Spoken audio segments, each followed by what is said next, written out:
So next match, the Junkyard Dog with his great wrestling amateur background, and Greg the Hammer Valentine, who has probably the most time-honored mullet in the history of sports. I don't recall that guy ever having anything other than that. Even now, when you see him in interviews, still has that mullet. So, what do we think of that match?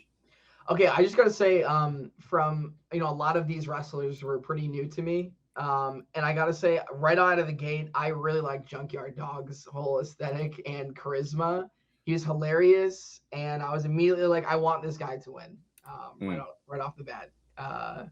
Yeah, I don't know, just from his interview right at the beginning, he just had a lot of great energy, and I was just like, although the chains was an interesting aesthetic, though, I gotta say. I get he's a Junkyard Dog, but it was a weird look in my opinion. Not the best in hindsight, definitely. Yeah.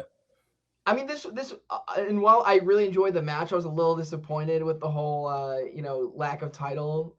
The title never changed hands, which I thought it seemed like a cop-out to me. I think you got a lot of that in those days. There was a lot of people who would hold on to titles for a long time. But like in WrestleMania, that's where you want to see the titles move, though. Yeah. I think he held that for a fair while. But I think it's interesting to say about the chains, because in WrestleMania 2 we have Hercules, who also had a chain, but used that as a prop a lot better, because he would walk into the ring and he'd swing the chain around and clear the ring. So you want, like, this man means business. The Junkyard Dog kind of came out with the chain and went, okay, take that back now. I just took it for a walk. Like stick it back. Yeah, because he's a junkyard dog. Yeah, that's what it's for. But okay, I thought it was hilarious. We had this one move where like he got down on all fours and like started headbutting. Like that was hilarious. The lightest headbutts in the world. He just kind of moved his head. Yeah, he just moved his head, and then after like a second, he's like, I just back. Fear my boops.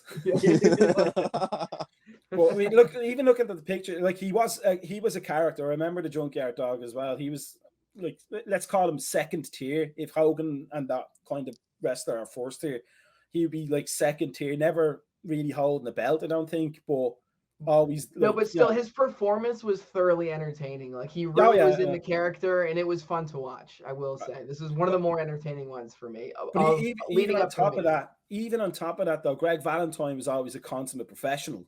Oh yeah. In that regard, so he gave as good of a match as the Junkyard Dog. Oh no, 100%. Again, it was a pretty good matchup, and it was pretty even in terms of like skill and whatnot. So I always thought like Greg Valentine's big thing was he had no charisma. He had no presence. That's why he had Jimmy Hart out there for him. Yeah, that's exactly what it was. But he like even up till, let's say, 1988, 89, I believe, he didn't even have ring music then. When every wrestler and their little sisters had wrestling music, he would still just walk out to the ring. Like, he was so old school. It was just, I'm here. I'm just going to walk to the ring, do my thing, get me money, go home. But I thought, like, as we talked about with Tito Santana thing with the figure 4 leg lock, Ric Flair's always associated with it in general. But I always thought it was Greg Valentine, because I saw him before I saw Ric Flair. So for me, the figure 4 was always Greg Valentine's thing. To the extent, like, I think it's WrestleMania 4 or 6. I can't remember which. It's probably 6. It's Ric Flair, it's Greg Valentine against Ronnie Garvin in a figure 4 match, and the whole build up was who did the best figure 4 for years, but this, like, a technical wrestler, and Junkyard Dog was a good wrestler, I think. But he was a good, like, entertaining wrestler. Yeah, he didn't really do anything like overly technical, but he was like, he made you feel. He was fun to watch, 100%. Yeah. But they talk about, and I think it probably would be he would be the best example of it. He told the story of the match. Even if he didn't have the best moves or executed them the best, he told the story of the match. And then, as you can see from the picture, apparently had strokes in the middle of them as well. Okay, so how did this one? I'm trying to remember exactly how it ended. Didn't Valentine got knocked out of the ring, right? And he just couldn't get back in within the count, but the ref wasn't looking, or how did? I'm trying to remember exactly how. No, it ended in a.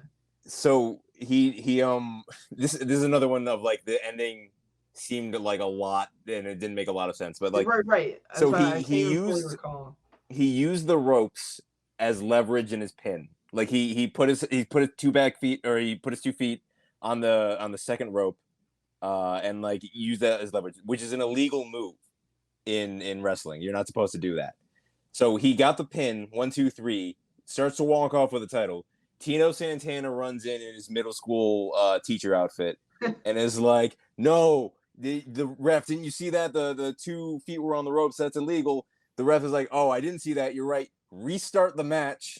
Let's do it." And then Greg Valentine just leaves, gets the count out loss, and because of that, he does not lose his title. Which like, it was it's a weird. little convoluted to me. Yeah, I was gonna like you could have just left it of like he had his feet on the ropes. Let's do a rematch later. Yeah. The restarting of the match just seemed a little unnecessary to me. Yeah. But also they put themselves into a bit of a pickle because what's to stop storyline wise? What's to stop other wrestlers to come out when a heel does something like that and go, no, but listen, I saw it. He used used an arm to knock him out. Oh, is that what happened? I didn't see it, but I trust you. You know, like yeah, exactly. Like this, it like the match restarting almost like never happens when it's just like there's a dispute. It's like the ref's decision is usually final. We'll fix it later in like another match, but like as of now, that's just the end of the match. And if the title's not going to change hands anyways, why does it matter if the match needs to restart? Like let's just I thought the only reason that it didn't change hands was because in the restarted match he just lost because he didn't get back in the ring, right? Yes, exactly. The title can't change hands on a count out or I think a disqualification. Yeah, no, it's count out submission. Yeah, and it's like that's what I'm saying is like okay, he wins, he cheats, he loses, or he keeps the belt, whatever. He cheats, we restart the match. He walks out. He still keeps the belt. It just didn't seem necessary. Yeah, exactly. Tito Santino run out and be like, "That this is something's wrong here," and that would have been fine. But I don't know. The last little bit just seemed like we can move on. Even in the overall kind of thing though, it's 2 untidy finishes in a row. Yeah. Like they were lucky they had a captive audience, because if this was now when you have Netflix and Amazon Prime and if you have any amount of entertainment, you'd see that and you go, no, I'm done with that tonight. And on shows now in WWE when they have like a lot of false finishes or dusty finishes, like that's all anyone can talk about on Twitter is like they had 3 matches, or, they had 6 matches and 3 of them ended in a disqualification, and everyone complains. So it's lucky Twitter wasn't around. But so a decent match. It was fun.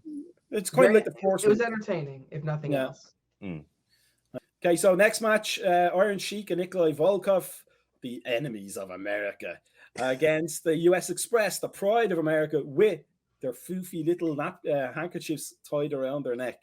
What do we think it is? Shout out the 80s. Okay, so I said this to Tim as soon as this match started, was like that right there was one of the things that dated this match to me the most.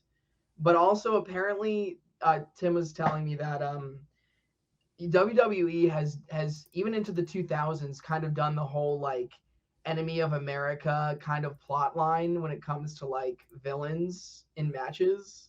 So I mean, to me, like the whole like USSR versus America is like very Cold War 80s. Okay, I see what we're doing. But apparently that continued after this for a long time. This time period. Which I thought was it was up until the 1990, 89-90 when Glasnost and Perestroika happened, and Nikolai Volkov actually does a face turn and becomes the hero. It's where he sings the national anthem. Yeah. And yet again, badly. Not that he sung the Russian one well. Okay. In relation to that, I just want to talk about what this matchup actually is like on a just not even like technically. So we have like Nikolai Volkov and the Iron Sheik, who, yes, I get it. It's the 80s, USA. But like they come out, they're like interview before, they're yelling, they're screaming, they're passionate. they come out, they have like different costumes. He's got the communist red jacket on, and Iron Sheik has this cool little goofy little feet, like curly shoes. They come out, they're singing, the Jester shoes. They're singing the national anthem. They're doing stuff. The U.S. Express had the most boring interview. It wasn't an interview. Or we're gonna come out. Talking's over. We're gonna do it. We're gonna go out and we're gonna fight them. Yep, talking's over. It's time to fight. Even Lou Albano was there, who's usually the most entertaining guy ever. He says nothing. They're wearing their it was like they had no media training whatsoever. To be fair to Captain Lou Albano, he appeared to have got his cheeks pierced. With rubber Before bands. It was a fashionable thing. He had like little earrings hanging out of his cheeks, so he's probably like, okay. So I was too asking painful to talk. I was asking what that was, and Tim, you were saying it was like rubber bands. Yeah, it's rubber bands. Why on earth? Like, that was just his thing. Because it was Captain Lou Albano and he was crazy, and that's why we watched him. It made more sense when he was like, so formerly he wasn't the like USA good guy.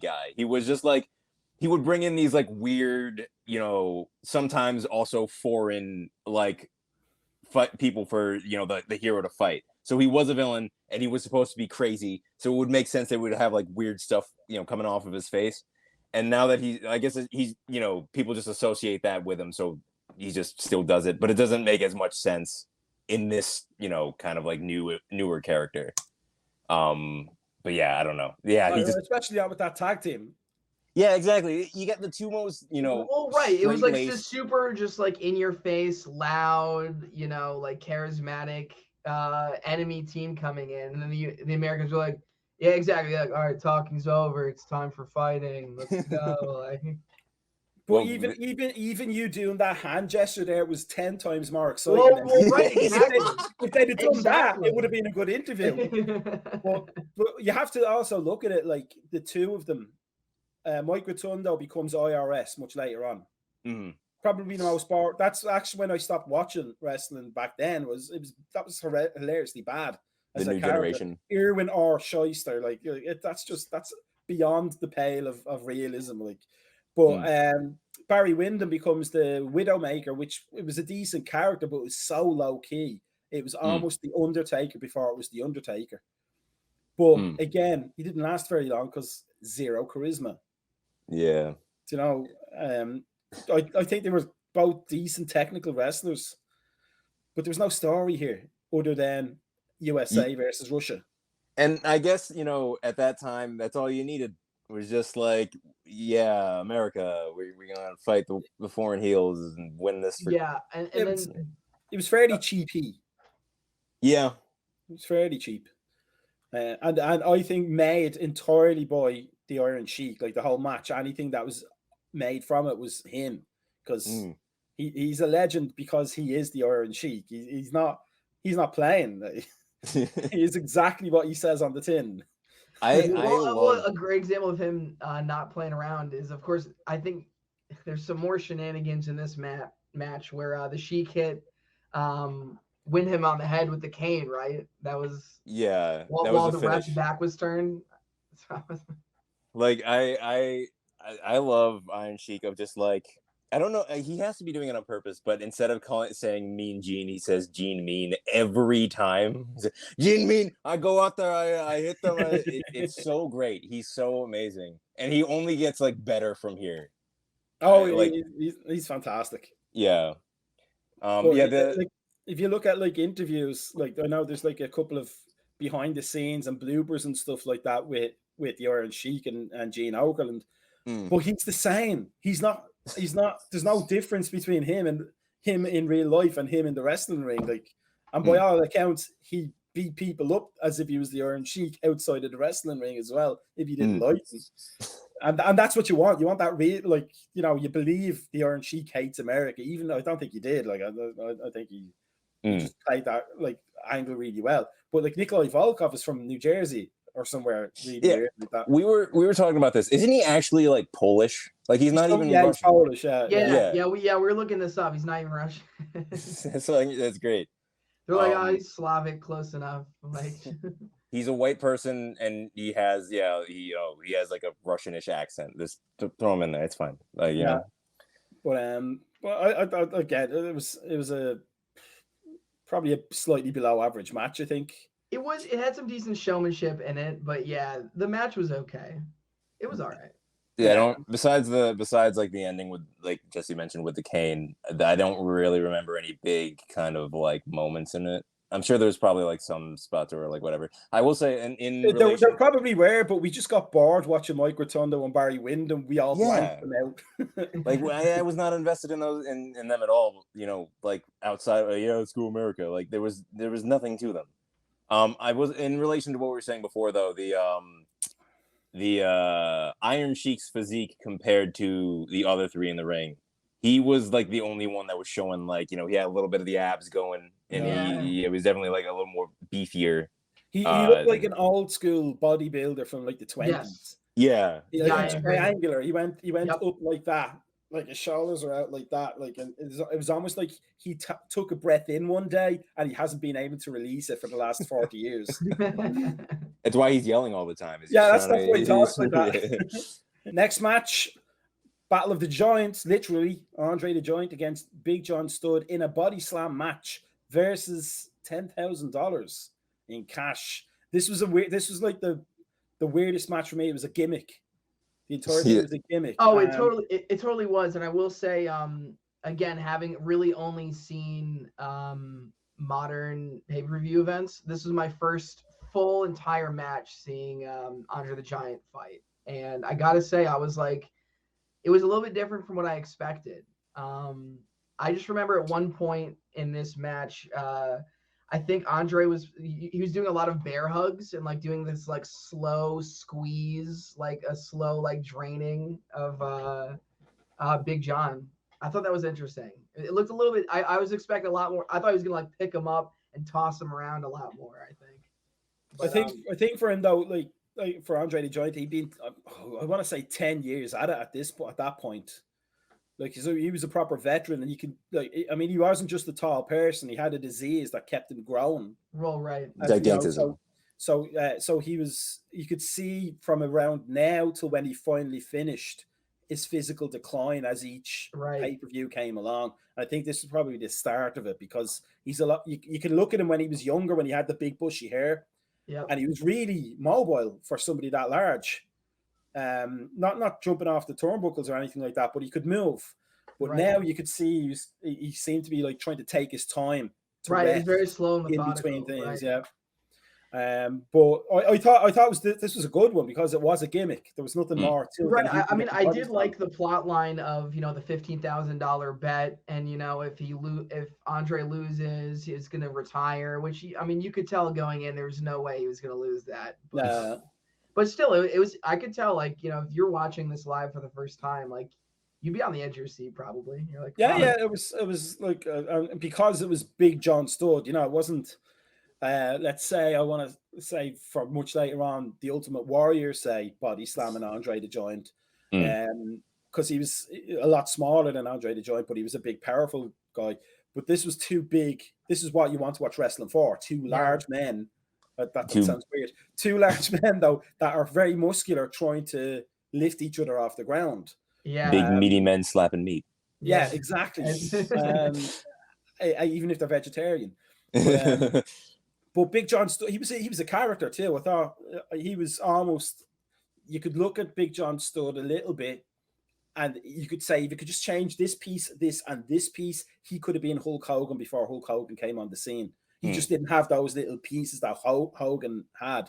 He was a positive kind of like you wanted to see what he did. You wanted to see what John Studd did. Andre the Giant he was the giant. He was the big guy on campus, so to speak. But also the thing was, I don't know if they emphasized it enough, but the story really was, even up to WrestleMania 3, that nobody had body slammed Andre the Giant because he was too large. So it wasn't just who could do a body slam better. It was, could Big John Studd pick Andre the Giant up and throw him on the ground? It can't be done. But I thought it was an enjoyable match. Like it was fun. It definitely was gimmicky. I liked how at the end, Andre's waving the money around. He starts throwing in the crowd, and then who is it? Yeah, he comes up behind and grabs the money bag from Bobby him Heenan. and just starts sprinting away. My boy. Okay, that's my only criticism of this whole thing. Not enough Bobby Heenan. Yeah. Well, like he was the manager you wanted to put with anybody with zero charisma. Yeah, because he was so good. Brilliant. He was brilliant. I don't even think I don't think John Studd even really needed, like he had enough kind of like. Yeah, he didn't need Bobby Heenan. Yeah, but like that's the thing, like he gave a little like funny little interview with me and Gene before where he's like keep your hands off my money, that was funny. I wanted a little bit more of that. I think though Heenan was just probably fairly new to it. Oh really? Yeah, I think not new to wrestling, but I think he was still like, because I watched an interview with him, like a shoot interview a while ago, and it was like he was almost like one of the last to move from the Mid-South wrestling or AWA or whatever it was into the WWF as it was then. I think he held out for a while because he was loyal to the people there. So I might be wrong, but I think he wasn't a veteran of WWF at the time.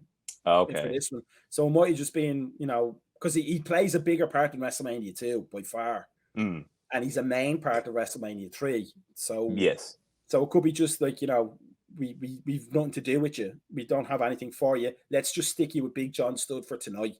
If that's the case, that actually makes a lot more sense. Like I said, yeah. So maybe then, yeah, it's more just like you can see it starting to see him like starting to become the brain that we all know. Yeah. And love. Well, but I mean, I think like if WrestleMania didn't have that, even just that tiny moment of Bobby Heenan improvising to Gene Okerlund, and let's give Gene Okerlund credit for playing along with it, because remember, none of their interviews were scripted in any way, shape, or form in those days. They literally just, we're going to talk about this thing, go ahead and do it. Like the rapport between the two of them and Heenan's like quickness to go get your hand off my money. Yeah, it made the whole show almost, because you want to see more now. I want to see more Heenan. Yeah. Well, in relation to that, we'll probably talk about this more when we get to the Hulk Hogan, Mr. T, Jimmy Snuka interview at the end. But I was mentioning to Jesse that or I think Jesse even said the interviews are like, you can tell they're not scripted because they're like perfectly unperfect. Yeah, perfectly. I think was the word you would. Exactly. Yeah, like they're it's literally like they were just like you said, just go. Here's the thing you need to talk about. Just they've got some bullet points to hit on, but just like riff on that and just I think it was better then, because even if they flubbed, it was natural. It made it more real. Exactly. Whereas, you look at now, because there's a lot of YouTube videos with the wrestlers doing it, when they flub, you can see them trying to remember back in their lines where they're supposed to go back to restart, and that takes it out of it all. Yeah, it does. So, but also just because I'm hard of hearing, so I watch these things with closed captions. Even though they were improvising, a hell of a lot of what they said didn't make any sense if you actually read it out. Okay, second last match, the women's title, Wendy Richter against Leilanic, with Fabulous Moolah in her corner, and for some reason, Cyndi Lauper in there for Wendy Richter. Because why not? Because apparently from the picture, Tom Petty showed up at the end.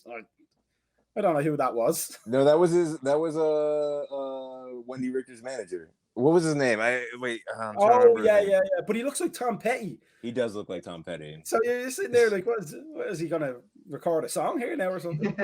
I think me and Jesse, when we were watching, we even said as soon as he came on screen, we were like, that dude is the most music manager looking dude in the world.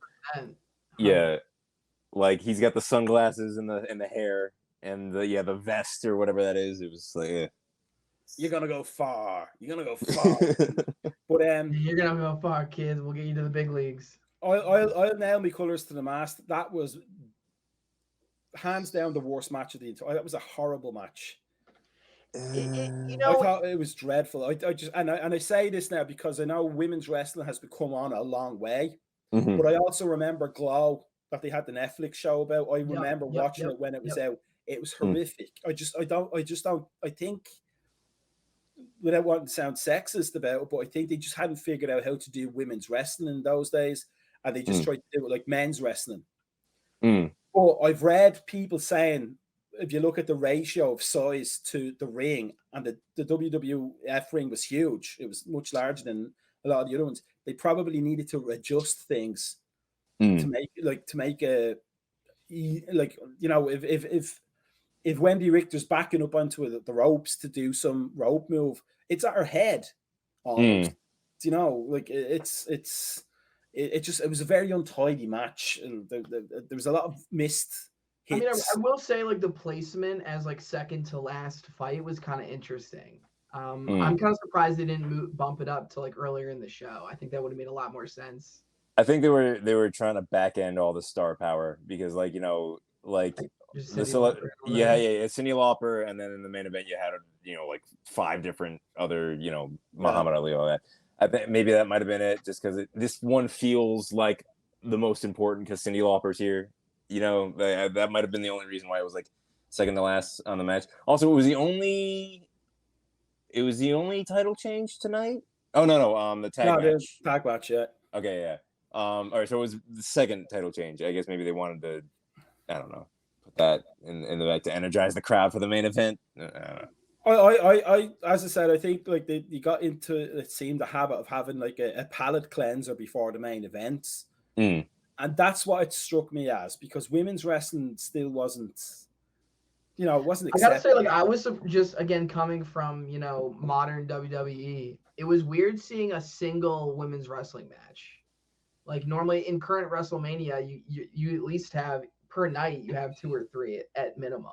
Yeah, so the whole women's division that's valid in itself, that they can and should promote as its own thing, but it was almost an afterthought in those days. Right. Yeah, this did kind of feel like a sideshow kind of deal.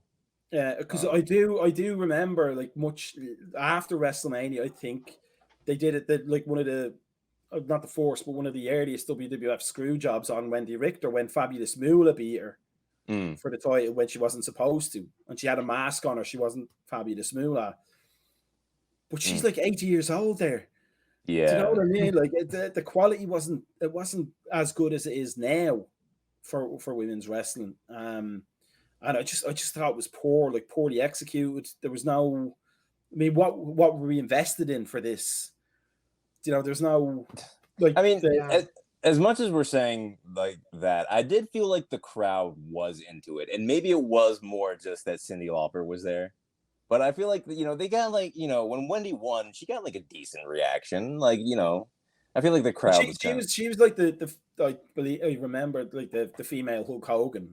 You know, she was the big deal there. So it was probably a big deal for her to win it. Wendy Richter, yeah. But my question would be, if Cyndi Lauper wasn't there, what would the match have been? What would the reaction to the match have been like? You know, I think her being there was a big part of the pop, because of the whole MTV wrestling thing that was going on at the time. Because if you remember, she had the girls just want to have fun video around about that time, and Captain New Albano was in it, and a few other wrestlers were in it, you know. So it wasn't just like Liberace or Muhammad. Let's just slap these celebrities on into the thing. She was a part of it. She was at wrestling events, taking part as a corner person for Wendy Richter, I believe, beforehand. So, you know, I just don't think there'll be as much investment in that match from the crowd if she wasn't there, because it didn't carry itself. Yeah, no, I think I agree with your earlier point, where this particular match felt like a palate cleanser before the main event. Honestly, this is probably a pretty good way of putting it. I think it was fine. I didn't have an issue with this one in particular, but it didn't particularly stand out to me either. It did kind of feel like an afterthought a bit. I think just as we know what women's wrestling is capable of now, that it's you can look at men's matches, and you from around that, like, as I said, like Ricky Steamboat, Macho Man, and Randy Savage in WrestleMania 3 stands up to any match you could put up against it right now from today's era. But the worst women's match now blows pretty much all of women's wrestling. I agree. Yeah. You know? For me, like it taken in the context of the times, it's probably a good match. But we're not watching it in 1985. We're watching it in 2022. So even though you don't want to apply modern standards, you kind of are. Well, I mean, you kind of have to. Yeah. Towards the history of everything. To me, it just WrestleMania wouldn't have been worse for not having that match in it. But I could say the same thing for the Sammartino match as well. Took that out, or the Special Delivery Jones match. You know, take that out, it's still the same thing. Take the Andre the Giant one out, maybe it's a different card, you know, because that was a good, fun match. Well, like you said, you know, even in the grand scheme of things, you know, these matches weren't supposed to be the best matches in the world. You know, these were just matches. And like, you know, it's a lead into the main event. So, you know, I think it might just be another thing of like, okay, well, here's a woman's match, I guess. You know. Yeah, I think it was like, not to be cruel to it, but I think it was a case of let's put this match on so everybody can go refill their big gulps and come back and watch the thing that they've all paid their money to watch. And so let's not put a good match here because they won't do that. They'll move in the middle of the other match, possibly, you know. And to be fair, that's all over the floor. in New York City, I wouldn't be surprised. No, and like to be fair to us, like I feel like that is genuinely how, you know, women's wrestling was portrayed in WWE for decades, even, you know, until like this modern, you know, change of taking women's wrestling seriously. Like, you know, you'd have like a bunch of matches, and then right before the main event of like WrestleMania 23, you had like, oh, here's the Divas Battle Royal. You know, it was I mean, this is more than that. I will say this feels like an attempt to at least give a little weight to it.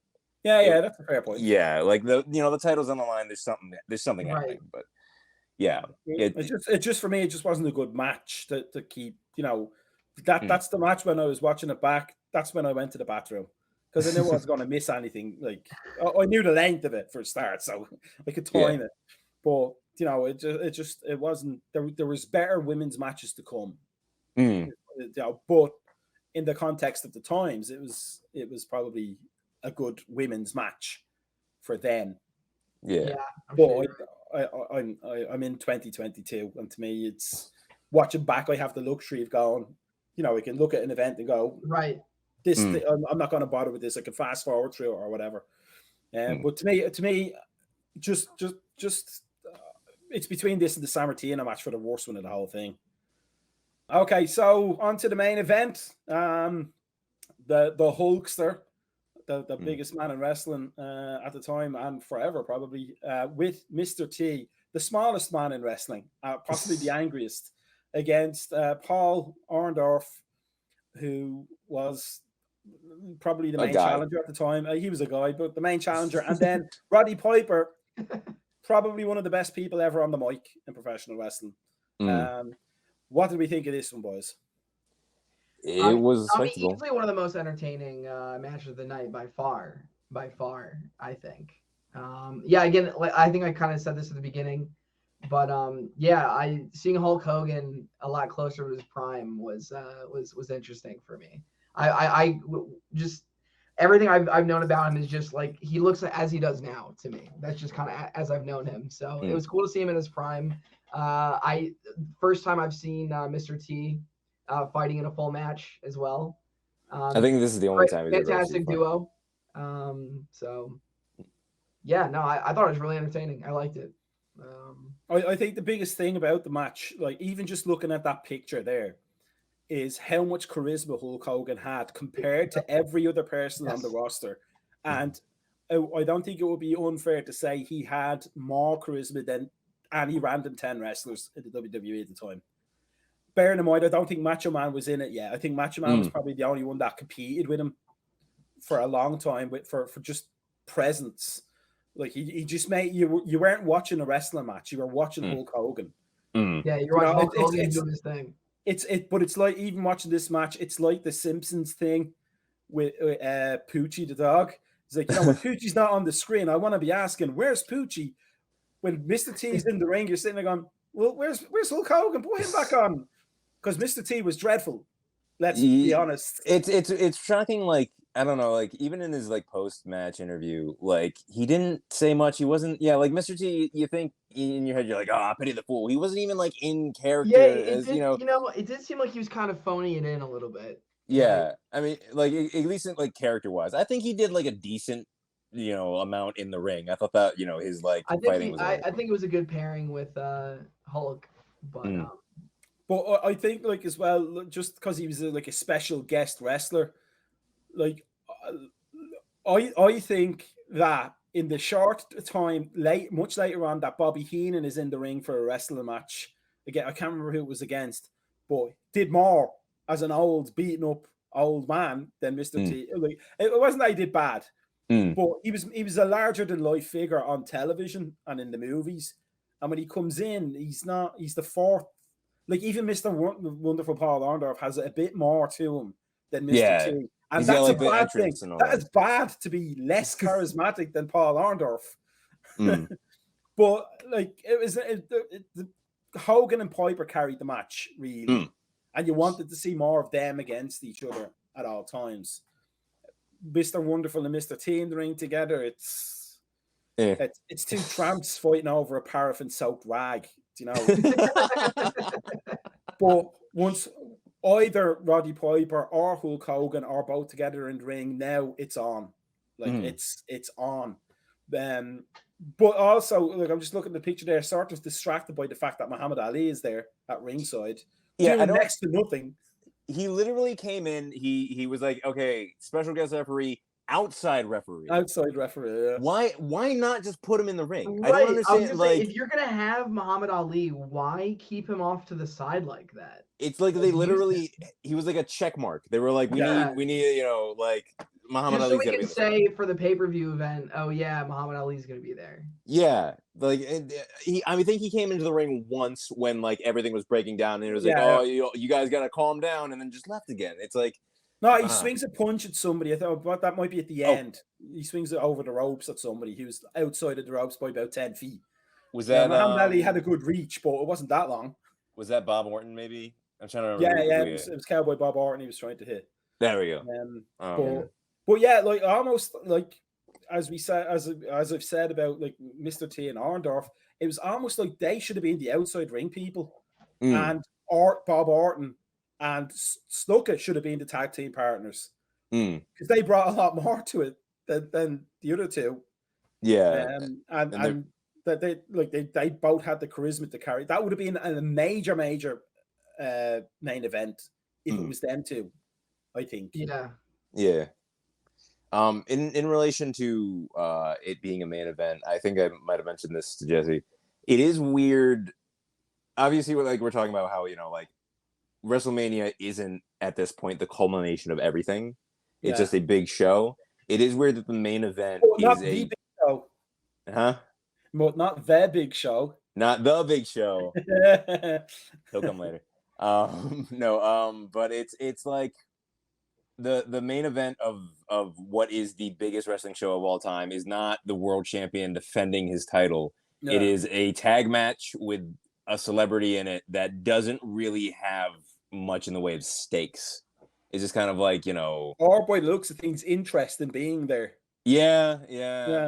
He's kind of there. I mean, that's the same for all the celebrities. Yeah, right. Too, like. There really wasn't any stakes, right? I mean, there's nothing to lose. There was bragging rights. There was nothing for Hulk Hogan to hulk up for. He didn't. He didn't even hulk up, right? Am I? I don't know whether he did it at that point. I don't remember seeing that. So I don't, or at least it wasn't a thing. Like, it became a predictable thing eventually, where you just knew how the match was going to go. Yeah, he's gonna beat down, and then I don't think it was that much of a thing then. I could be wrong, because we only saw the main events back then. Where in Ireland, so we didn't get to see, like, the Saturday night's main events or the wrestling classics or whatever they had. But yeah, it was a good main event, like, but it was the main event they were leading up to. They couldn't have put that match anywhere else in the sequence. Yeah. And it was a fun time of just like, some good old fashioned good guy versus bad guy fighting in the ring, I guess. I thought though, like, just as we're talking about Muhammad Ali, but Liberace was even more pointless. He comes in, does a few steps, and then apparently, or not apparently, appears to sit down really painfully. Because they have the camera on him and he sits down on the chair and he looks like he's in agony, and it's like somebody says the camera's on, then he looks and does this sort of grimacy smile. Maybe he threw his back out doing the chorus line. Possibly. But he definitely didn't do the chorus line. The Rockettes were there. But yeah, it was I think what you said, it was just check marking. Yeah. Can we promote this by adding celebrities on? Yeah. Like if they could have got the Rolling Stones, they would have got the Rolling Stones. Which I mean tracks to today. I mean, they still do the exact same thing. They'll definitely heavy load the main event with lots of celebrities. I mean, Tim, it was this past WrestleMania. They just got YouTubers are now starting to make their way into WWE. I was gonna I mentioned this like while we were watching it. A lot of people kind of get on WWE for like, oh, Bad Bunny is in Mania, or like Logan Paul this last Mania, a YouTuber, he had a match with like Rey Mysterio, and everyone was like, oh my god, how celebrities are in the ring, get those out of here, we want wrestlers. It's always been like that in WWE. Yeah, this is not a new. Which is they're keeping up with the times. I think it's what they have to do to stay relevant. Is it Mania 6 or something where like the main event is Vader versus like a football player? No way. 6 was Hogan against the Ultimate Warrior. Okay, maybe actually no, it's probably way further down the line. It's probably like 14 or something. Like the main event is a non-title match between like a football player and Vader. But it's like this is not a new thing. The first WrestleMania. WrestleMania 2 has Mr. T boxing against Roddy Piper. So even in the second WrestleMania, they have a celebrity in it. I think WrestleMania 3 or 4 has Roddy Piper with the Piper's Pit and Martin Downey Jr., who was some sort of chat show guy at the time, doing like a little thing in the ring. They always had them. I just think they're more involved these days. Like like Mike Tyson special guest refereeing the HBK and was it Austin Stone Cold, but he gets involved in the match properly, properly really. But I think it was more gimmicky back then by the looks of things. It was just let's just get somebody who's big in the entertainment news now and get them involved. So Cyndi Lauper, Mr. T, Muhammad Ali, because he'd only recently retired. We think of Muhammad Ali from way back when now at this point. But he'd literally just been the world champion 5 years before, or thereabouts. So like they were just kind of there. Yeah. But I think that the apart from the match, I think the thing I liked about this was at the end of it, as I said, that the backstage interviews. Because even then you see Hogan sells the event you've just watched, sells it back to you again. With the big speech, again, he absolutely was the most in tune with like how to speak on camera and how to be in character, and that was his specialty. You can tell. I mean, you looked at that interview and then really say, I want to watch the next thing that happens with these people. Yeah. Just because of Hogan, just because of that was his trick. Yeah, he made it easy to be invested in the things he did. Exactly. Yeah. And that's I think that was the separation that made that era of wrestling much better than anything that went before. You might complain about, or wrestling fans might complain about it now in hindsight, but back then Hogan made wrestling. You were watching for him. He was on the A team. You watched the A team for Hogan, even though the A team was great as it was, because it was great, but. Hogan pops up. I'm watching that episode. I don't even know who Hulk Hogan is because we didn't know. We didn't have the wrestling then when he appeared on the A team. But he had the American-made vests back then. He wasn't in the yellow. He had different colors back then. But you look at him and he just pops out the screen. I want to watch that, and then you see him in wrestling. I want to watch that. I think he was so different from every other wrestler at the time. Even Jesse Ventura, which probably charismatically was probably the closest up till then. But he also had the similar kind of like boa and like bright colors aesthetic. Yeah.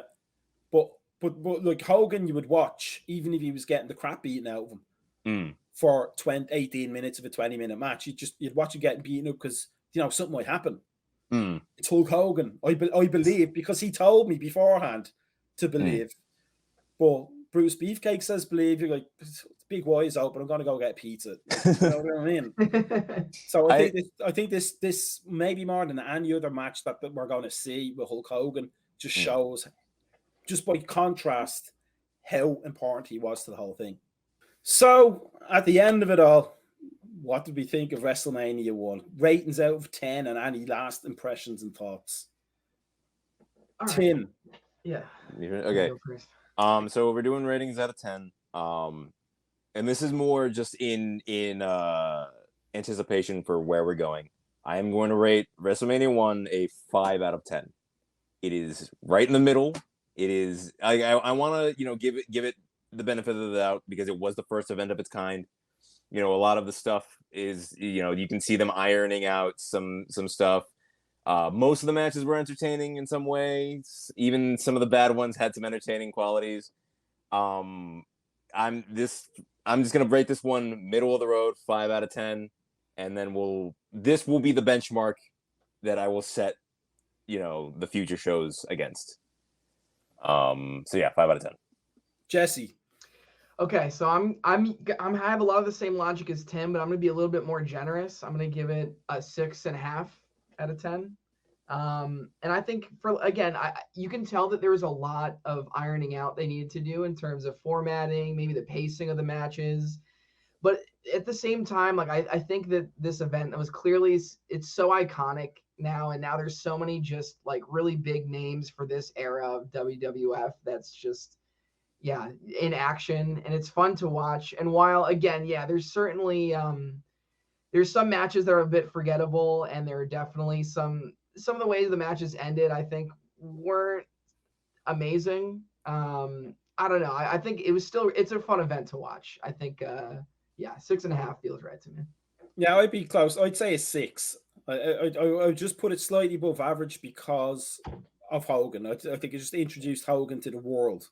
And I think he did such a good job in selling American wrestling, at least to us across the pond, and also probably selling wrestling to the nation outside of the territories that it was before. So I'd give it more than it was an average event. It was a 5 out of 10 event, but I just think like for what we know it was about to come, I think just Hogan on his own gives it that extra boost because there's going to come a time when he doesn't, when he actually subtracts from pay-per-views.